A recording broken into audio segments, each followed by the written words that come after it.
Unrivaled just announced their rosters for this upcoming season while simultaneously pulling off the biggest troll in sports history.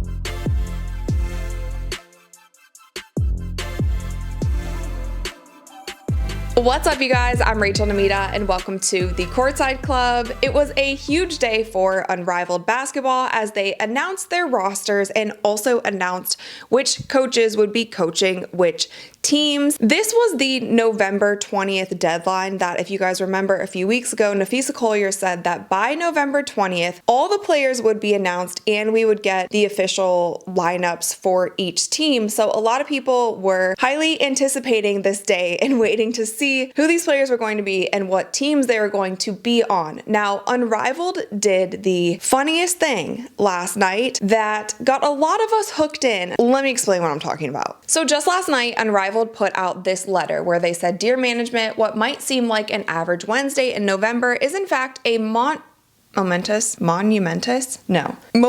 occasion. Okay. A momentous occasion for those who follow women's professional basketball. Please excuse blank from 11 a.m. to 11:22 a.m. Eastern time so that they can watch Unrivaled's basketball club selection presented by State Farm." Let's be clear, this is not just another roster announcement. This is the moment that sets the foundation for the inaugural season of the new star-studded 3-on-3 league tipping off January 17th, blah, blah, blah.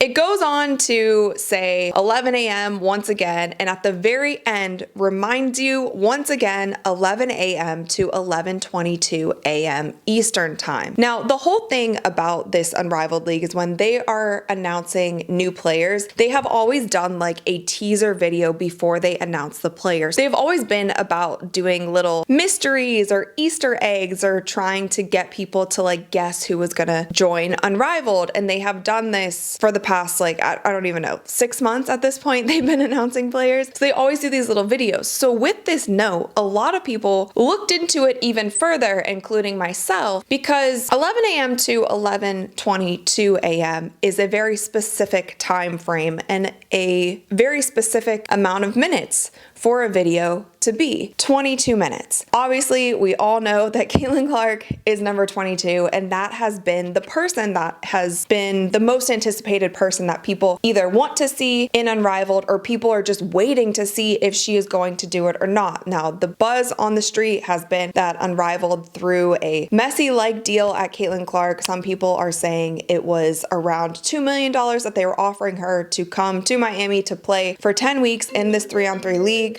Sorry, I'm getting a phone call. So that has been the biggest thing, is speculation around if Caitlin Clark would be playing. The league also said that they would give her equity in the league. So from this note, the internet kind of ran wild with that, including myself, because another player who is also number 22, who a lot of people have also been speculating about, is A'ja Wilson. So in my mind, I'm like, okay, you have 34 players, you have 36 slots. Nafisa said that by November 20th, we would have all of the players announced. So you need to announce the 2 more players while you're doing the roster selections, right? That's what made sense in my mind. And I was like, okay, this whole league has been about mystery and Easter eggs and reading between the lines, all of these things. Like, it has to be them. It has to be Caitlin, and it's probably A'ja too. Like, that would be the big bang they needed for this league, and that would be like the right moment to announce those 2 players last. Now, another reason that people were speculating that Caitlin Clark might be joining Unrivaled is because Unrivaled has now announced that one of their partners, one of their sponsors for the league, is also State Farm, which, as we all know, is one of Caitlin's biggest partners, biggest brand deals. So let's fast forward to today at 11 a.m. Eastern time. So this video goes live, and to my surprise, it wasn't a live stream. It was just a YouTube video, but whoever was running the Unrivaled account, they didn't set it to a premiere. So essentially, when this video went live, people could just scroll through it to see if Caitlin Clark was playing. Another interesting thing that they did was they put a 2-minute timer at the very top of the video. Normally you would do that if you are going live on YouTube, or if you have a premiere that's premiering on YouTube, you know, you have that screen where it's like counting down and it says that there's people waiting for the video or for the live stream. Like YouTube does that itself, but Unrivaled put that at the front of the video. And so there's 2 minutes at the top of the video that really have nothing. And so the video itself is actually only 20 minutes. But because they added the 2-minute timer, and I'll like put in the video right here so you guys can see what I'm talking about if I'm not making sense. So anyway, they added in this 2-minute timer, which made the video 22 minutes. For the most part, Unrivaled has done a really good job on social media promoting their league. I feel like the videos that they've been doing and the little cartoons that they've been doing have been so cute. I feel like their colorways, their design, all of the things, like they get it on social media. However, this video, there was just a few things that were a total miss, and that was one of them, because people didn't have to sit there and watch the video. And I would love to see the back end on their analytics if people just kind of shuffled through the video to see the final rosters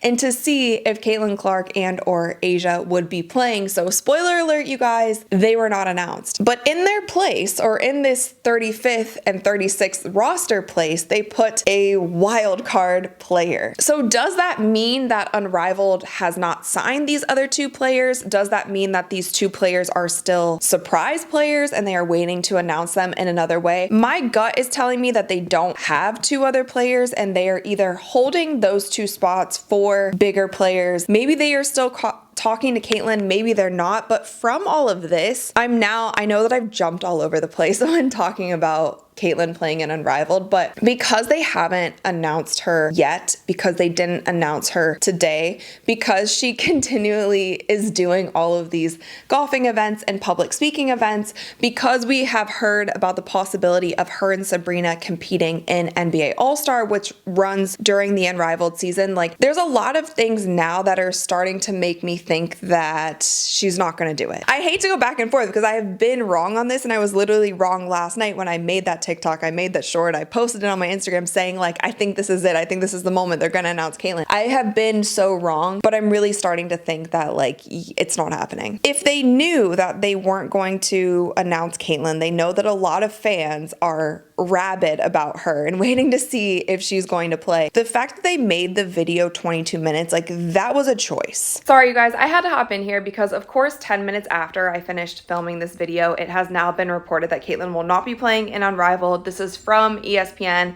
so that seems to be a legit source that she's not playing. We all suspected it, but I just wanted to give you that quick update. Now, some Caitlin Clark fans, and I was seeing tweets about this, are kind of upset that they did that because it definitely was a clickbait of sorts. And in some ways, it's fantastic marketing. Like you got people to click on it. You got people there. Unfortunately, you got people there and then kind of pulled the bait and switch. So here's one of the tweets. Somebody said there's a section of Caitlin Clark fans that would have watched Unrivaled without her being a part of it, and they're risking turning those people off. Someone else said she's been used and her fans since she stepped foot in the W. That just doesn't stop. LOL. They know who brings in views and puts asses in seats. Another slight criticism that I had about how they picked the teams, they basically put all the coaches at a table together and collectively they decided what the teams would be. They put all the players in different pods. So basically if you were in the same pod as another player, then you guys could not be on the same team. And they all kind of discussed it. And then after that, then the coaches basically like picked from a hat to find out which team that they would be coaching. I would have loved to have seen a proper draft. It just adds another level of drama. Fans love it. And if you're gonna put together these teams just trying to put players together where it seems like their skill sets match up or whatever, or it's fair across the board, it's hard to tell because it's 3-on-3 basketball. It's a completely different style, and it's not just regular 3-on-3 basketball, it's full court 3-on-3 basketball. So there's also this world where like if you just have the fastest players, you can beat them down the court and win. Like we don't know how this full court 3-on-3 basketball is going to play out. We don't know how it's going to play out with fans. I would have just honestly loved to see these coaches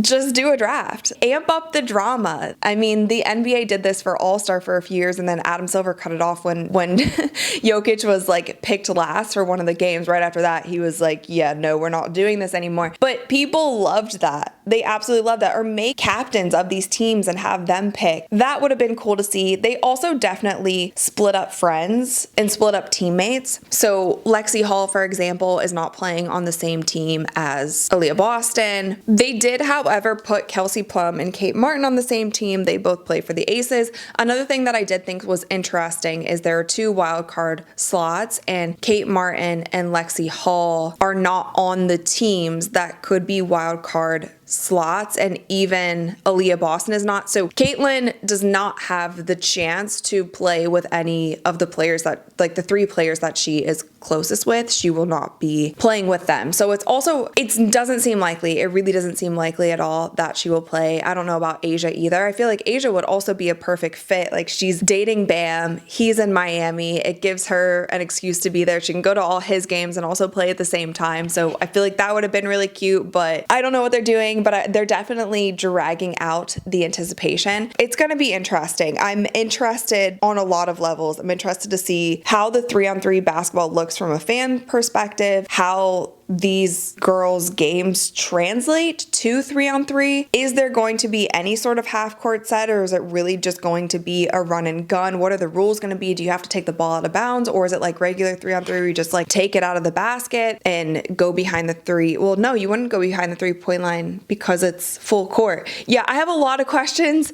I have a lot of questions on the rules, so that will be interesting. One thing though I did want to clear up, because a lot of people have been asking about the reality show element of it, and a lot of people are under the impression that all of these women are going to be stuck in one house and they're going to do a kind of like a Big Brother style reality show. From what I've read and from what I've heard, that is not what's happening. It's gonna kind of be like a supplemental reality thing. They're not living together. It's just gonna be kind of what's happening around the court, maybe off the court stuff, as well as just maybe more sound bites. They've started up their YouTube channel, which, as you saw, they did a vlog, was their first video, and then they had this announcement video. So I feel like, I don't know all the details, but from what I've heard, it seems like it's just gonna be like supplemental type YouTube vlog style, reality docu-series style videos on the channel. That's from my understanding. You guys let me know in the comments below what you think about the league, what you think about these teams. Do you think that there's any chance we're going to see players like Caitlin or Asia or Sabrina or anybody else who you think might be in the league?